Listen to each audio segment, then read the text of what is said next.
Këtu jemi në kantejrin e rrugës Shirok-Zogaj, i cili është një kantier në përfundim me sipër, pjesë e programit të ndërhyrjeve të financuar nga programi i Bergit, i cili konsiston në rrugën 6.5 km, ashtu dhe në disa ndërhyrje që janë bërë në bashkëpunim, qoftë me ndërmarrjet e ujësjellës kanalizime, që është pjesi e kanalizimit, por që ministri mund ta shpjegojë më vonë që është pjesë e një masterplani më të madh akumat KFV-s. Kjo është një rrugë që do lidhi dhe dy oferta turistike të zonës Shirokës dhe Shkodrës me pjesën tjetër të Malit të Zi, e cila pjesa e Malit të Zi praktikisht e ka mbaruar rrugën dhe me përfundimin e kësaj lidhen këto dy si oferta. Dhe gjithashtu është një rritje ofertës turistike dhe për pjesën e fshatit Zogaj dhe të Shirokës, që cilë ofertën e turizmit liqenor, ku në një fazë të dytë investimesh që praktikisht është aprovuar, do të ketë një ndërhyrje edhe në fshatin Zogaj në bashkëpunim me Bashkinë e Shkodrës, në mënyrë që ai të kthehet në një fshat me filli turistik, duke shfrytzuar gjithë atë potencial që ai realisht e ka sot që flasim. Në fakt është një punë shumë e mirë në këtë segment rrugor, 6.5 km nga Shiroka në fshatin Zogaj në pikë kufitare me Malin e Zi. Është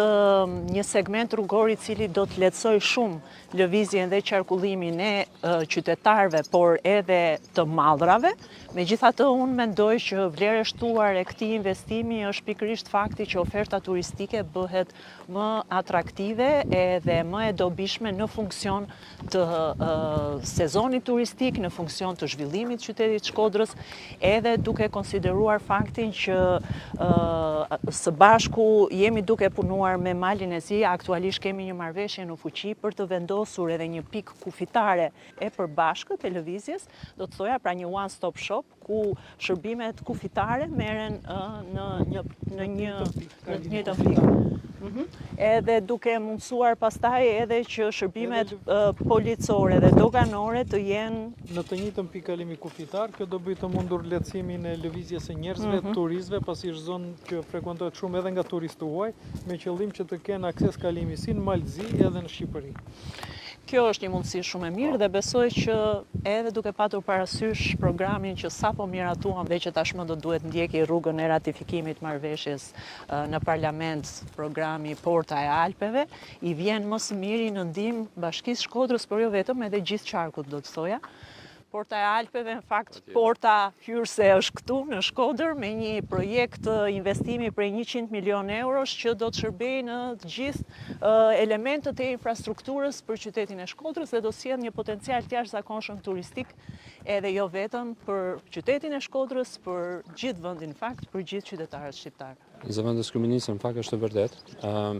Së pari, edhe kjo aksi që ne po kalojmë këtu, që siç u theksua edhe më herët, nuk flasim vetëm për një aks rrugor, por është pjesë e një lidhje shumë të rëndësishme turistike ndërmjet pjesës së Shirokës me pjesën e Zogajt, ku ne sapo kaluam në Shirokë dhe pamë se si investimi që ka bërë qeveria shqiptare para pak vitesh i ka dhënë një gjallëri dhe një ritme dhe stimulim të turizmit. E njëjta gjë do ndodhi edhe këtu në pjesën e Zogajt. Këtu punimet, siç u theksua, tashmë janë të kombinuar, sepse kemi dhe projektin e ujësjellësit në Shirokë, kanalizimeve në Shirokë dhe në Zogaj dhe rrjetin 20 kV.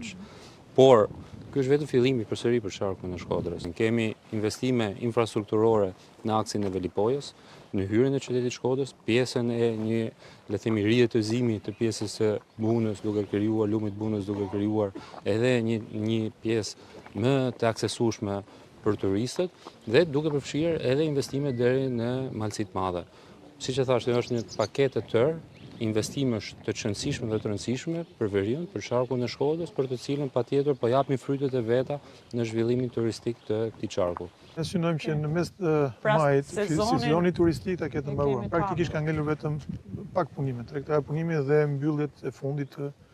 ndërkohë që aksi rrugor nga Mali i Zi është i përfunduar, ne ndërkohë vijojmë komunikimet me palën malazeze me qëllim që të vendosim edhe pikën kufitare, ta bëjmë gati nga ana infrastrukturore me qëllim që të hapet edhe pika. Do ngrihet edhe grupi ekspertëve për lidhjen dhe bashkimin e pikës kufitare midis Malit të Zi dhe Shqipërisë, dhe kjo do bëhet e mundur së shpejti, pothuajse këtë sezon turistik, ku dhe shërbimet e tjera të rendit dhe qarkullimit rrugor do jenë të përfshira në këtë aks për të ofruar siguri dhe rend për gjithë turistët dhe qytetarët e zonës. Dhe investime besoj se arrin shumë mirë dhe vizioni që ka bashkia për të rikthy Shkodrën në kryeqendër rajonale për sa i përket zhvillimit turistik, po dhe përgjithsisht zhvillimit biznesit. Dhe gjithë ky vizion dhe investim që sapo mbyllet tashti rri krejtësisht mirë edhe me hyrjen e qytetit dhe me gjithë parkun perëndimor, me ndërhyrje që u bëjnë poshtë tek revitalizimi i Kalas, me kuartierin e muzeve, me ndërhyrjen në Alpe dhe pjesën e Velipojës apo dhe lajmin shumë të mirë që dha ministri sot për sa i përket portës së Alpeve, duke kthy jo vetëm rritjen e numrit turistëve, ne kemi rreth 500.000 turista në vit, si bashki me mesatare 2 netjete, pra rreth 1 milion netjete. Dhe besoj që me këtë zhvillim turistik ne jo vetëm rrisim numrin e turistëve, por rrisim edhe shpenzimet turista për Diqëndrimet. Kjo është Edhe për ta shpërndar pastaj pak qëndrueshmërinë, jo vetëm gjatë sezonit turistik, por për ta kthyer 365 ditë turizëm.